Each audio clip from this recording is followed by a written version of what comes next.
ಇದೇ 9ನೇ ತಾರೀಕು ಮೇ 9ನೇ ತಾರೀಕು ಕರ್ನಾಟಕದ ನೆಚ್ಚಿನ ನಾಯಕರು ಹಾಗೂ ಭಾರತೀಯ ಜನತಾ ಪಾರ್ಟಿಯ ಒಬ್ಬ ಅತ್ಯಂತ ಹಿರಿಯ ನಾಯಕರಲ್ಲಿ ಒಬ್ಬರಾದಂಥ ಶ್ರೀಮಾನ್ ಯಡಿಯೂರಪ್ಪನವರ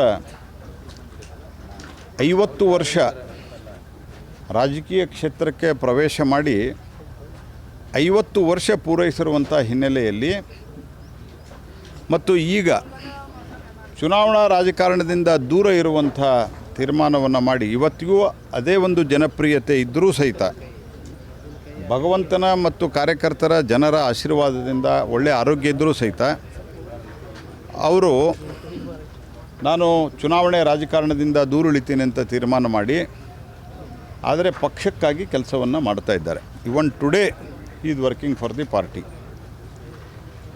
ಮತ್ತು 50 ವರ್ಷ ಆಗಿದೆ. ಈ 50 ವರ್ಷದಲ್ಲಿ ಅವರು ಒಂದು ಒಟ್ಟಾರೆ ಉಪಮುಖ್ಯಮಂತ್ರಿ ಮುಖ್ಯಮಂತ್ರಿ ಎಲ್ಲ ಸೇರಿ ಒಂದು 4 ವರ್ಷ 5 ವರ್ಷ ಇದ್ದರೂ ಸಹಿತ ಕಷ್ಟಪಟ್ಟದ್ದೇ ಭಾಳ ಯಡಿಯೂರಪ್ಪನವರು. ಸದಾಕಾಲಕ್ಕೂ ಹೋರಾಟ, ಸದಾಕಾಲಕ್ಕೂ ರಸ್ತೆ ಮೇಲೆ ಧರಣಿ, ಅಧಿಕಾರದಲ್ಲಿದ್ದಂಥವರು ಅವರ ಒಂದು ಅನ್ಯಾಯದ ವಿರುದ್ಧ ಪ್ರತಿಭಟನೆ, ಇದನ್ನು ಮಾಡ್ತಾ ಮಾಡ್ತಾ ಮಾಡ್ತಾ ಭಾರತೀಯ ಜನತಾ ಪಾರ್ಟಿಗೆ ಒಂದು ಹೆಮ್ಮರವಾಗಿ ಬೆಳೆಯುವಲ್ಲಿ ಯಡಿಯೂರಪ್ಪನವರ ಪಾತ್ರ ಬಹಳ ದೊಡ್ಡದಿದೆ.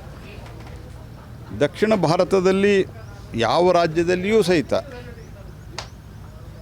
ನಮ್ಮ ಪಕ್ಷವನ್ನು ಉತ್ತರ ಭಾರತದ ಪಕ್ಷ, ವ್ಯಾಪಾರಿಗಳ ಪಕ್ಷ, ಮೇಲ್ವರ್ಗದವರ ಪಕ್ಷ ಅಂತ ಕರೀತಾ ಇದ್ದಂಥ ಸಂದರ್ಭದಲ್ಲಿ ಯಡಿಯೂರಪ್ಪನವರು ಮೇಲ್ವರ್ಗ, ತಥಾಕಥಿತ ಮೇಲ್ವರ್ಗ, ತಥಾಕಥಿತ ಕೆಳವರ್ಗ, ಅಂದರೆ ನಾವು ಮೇಲ್ವರ್ಗ ಕೆಳವರ್ಗ ಈ ರೀತಿ ವಿಶ್ವಾಸ ಇಟ್ಟವರಲ್ಲ, ಅದಕ್ಕೆ ನಾನು ತಥಾಕಥಿತ ಅಂತ ಹೇಳ್ತಾ ಇದ್ದೇನೆ. ಆ ಎಲ್ಲ ವರ್ಗವನ್ನು ಒಳಗೊಂಡು ವಿಶೇಷವಾಗಿ ರೈತರ ಪರವಾಗಂತೂ ಅತ್ಯಂತ ಕಳಕಳಿಯಿಂದ ಕೆಲಸವನ್ನು ಮಾಡಿ ರಾಜಕಾರಣಕ್ಕೆ ಪ್ರವೇಶ ಮಾಡಿ 50 ವರ್ಷ ಆಗಿದೆ. ಅಂಥ ಸಂದರ್ಭದಲ್ಲಿ ಅಂಥ ಒಬ್ಬ ಮೇರು ವ್ಯಕ್ತಿತ್ವದ ಧೀಮಂತ ನಾಯಕನ 50 ವರ್ಷ ಪೂರೈಕೆ ಆದಂಥ ಸಂದರ್ಭದಲ್ಲಿ ಅವರಿಗೆ ಒಂದು ಅಭೂತಪೂರ್ವವಾದಂಥ ಸತ್ಕಾರವನ್ನು ಮಾಡಬೇಕು, ಸನ್ಮಾನವನ್ನು ಮಾಡಬೇಕು. ಮತ್ತು ಅದರ ಮೂಲಕ ಒಬ್ಬ ವ್ಯಕ್ತಿ ಏನೂ ಇಲ್ಲದಾಗ ಪಕ್ಷವನ್ನು ಕಟ್ಟಿ ಯಾವ ರೀತಿ ಎತ್ತರಕ್ಕೆ ಬೆಳೆಯಬಲ್ಲ, ತನ್ನ ಜೊತೆಗೆ ಪಕ್ಷವನ್ನು ಎತ್ತರಕ್ಕೆ ತೆಗೆದುಕೊಂಡು ಹೋಗಬಲ್ಲ ಅನ್ನೋದು ಒಂದು ಉದಾಹರಣೆಯಾಗಿ ಏನು ಯಡಿಯೂರಪ್ಪನವ್ರು ತೋರಿಸಿದ್ದಾರೆ. ಅದನ್ನೆಲ್ಲರಿಗೂ ಹೇಳಬೇಕು ಇವತ್ತಿನ ಇದಕ್ಕೆ ಜನ್ರೇಷನ್ಗೆ ಅನ್ನುವಂಥ ಕಾರಣಕ್ಕೆ ಈ ಒಂದು ಬೃಹತ್ ಸಮಾವೇಶವನ್ನು ನಾವು ಆಯೋಜನೆ ಮಾಡಿದ್ದೇವೆ. ಈ ಒಂದು ಕಾರ್ಯಕ್ರಮದಲ್ಲಿ 100 ಜನ ಸ್ವಾಮಿಗಳು, ರಾಜ್ಯದ ಎಲ್ಲ ಕಡೆಯಿಂದ ಲಕ್ಷಾಂತರ ಜನರು ಬರೋರಿದ್ದಾರೆ. ಇಲ್ಲಿ ವ್ಯವಸ್ಥೆನೇ ಸುಮಾರು 10 ಲಕ್ಷ ಜನರಿಗೆ ನಾವು ಮಾಡಿದ್ದೇವೆ.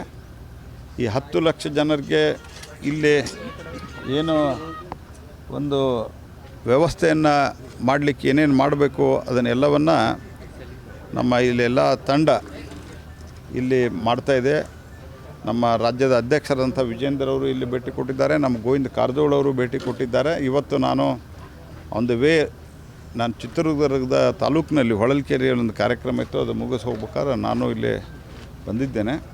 ಸನ್ಮಾನ್ಯ ನಮ್ಮ ನೆಚ್ಚಿನ ನಾಯಕರು ಆದಂಥ ಮತ್ತು ದೇಶ ಕಂಡ ಅತ್ಯಂತ ಕಟ್ಟುನಿಟ್ಟಿನ ಗೃಹ ಮಂತ್ರಿಗಳಲ್ಲಿ ಒಬ್ಬರಾದಂಥ ವಲ್ಲಭಭಾಯಿ ಪಟೇಲರು, ಲಾಲ್ ಕೃಷ್ಣ ಅದ್ವಾನಿಯವರ ನಂತರ ಒಬ್ಬ ಬಹುದೊಡ್ಡ ವ್ಯಕ್ತಿತ್ವದ ಒಬ್ಬ ಮೇರು ನಾಯಕ ಈ ದೇಶದ ಗೃಹ ಮಂತ್ರಿ ಆಗಿದ್ದಾರೆ ಸನ್ಮಾನ್ಯ ಅಮಿತ್ ಶಾ ಅವರು. ಅವರೇ ಸ್ವತಃ ಈ ಕಾರ್ಯಕ್ರಮಕ್ಕೆ ಬರ್ತಾ ಇದ್ದಾರೆ. ಹಾಗಾಗಿ ಯಡಿಯೂರಪ್ಪನವರ 50 ವರ್ಷ ಪೂರೈಕೆ ಆದಂಥ ಈ ಸಂದರ್ಭದಲ್ಲಿ ಅವರಿಗೊಂದು ದೊಡ್ಡ ಕಾರ್ಯಕ್ರಮವನ್ನು ಮಾಡಬೇಕು ಅಂತ ನಾವೆಲ್ಲರೂ ಸೇರಿ ಪಕ್ಷಾತೀತವಾಗಿ ಮಾಡಬೇಕಂತ ತೀರ್ಮಾನವನ್ನು ಮಾಡಿದ್ದೇವೆ. ಹಾಗಾಗಿ ಇದೆಲ್ಲ ನಮ್ಮ ಕಾರ್ಯಕರ್ತರು ತಯಾರಿಯಲ್ಲಿ ತೊಡಗಿದ್ದಾರೆ. ಅವರು ಪರಿಶ್ರಮಪಟ್ಟು ತಯಾರಿಯನ್ನು ಮಾಡ್ತಾಯಿದ್ದಾರೆ.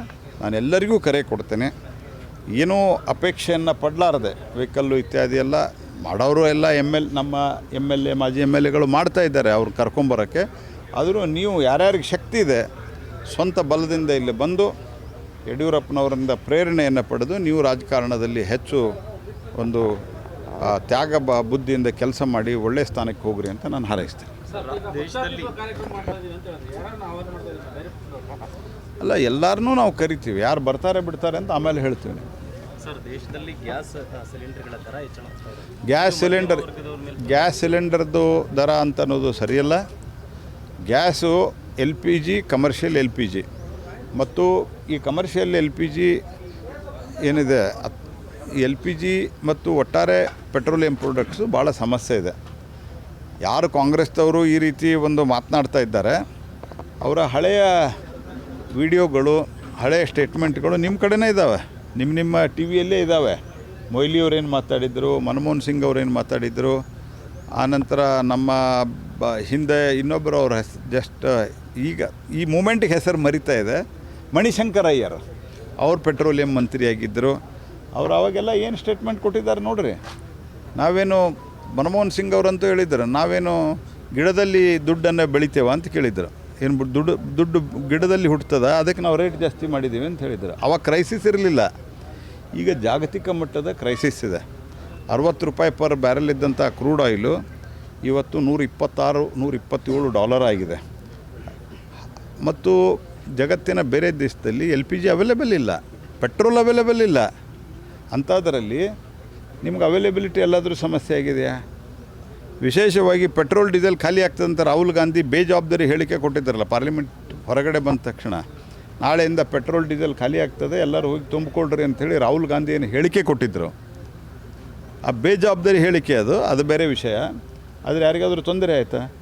ಸರ್ಕಾರ ಮೋದಿಯವರ ನೇತೃತ್ವದಲ್ಲಿ ಇದಕ್ಕೆ ಪೂರ್ತಿ ಪ್ರಮಾಣದಲ್ಲಿ ತಯಾರಿಯನ್ನು ನಾವು ಮಾಡಿಕೊಂಡಿವಿ. ತಯಾರಿ ಅಂದರೆ ಏನು ಹಂಗಿದ್ರೆ, ತಯಾರಿ ಇನ್ ದಿ ಸೆನ್ಸ್ ನಾವು ಸ್ಟ್ರಾಟಜಿಕ್ ರಿಸರ್ವ್ ಮಾಡಿದ್ದೇವೆ.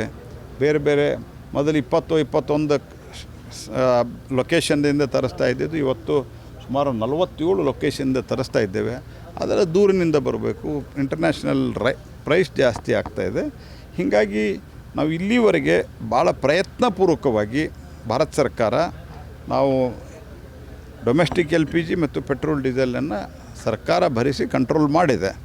ಹಾಗಾಗಿ ಇದನ್ನು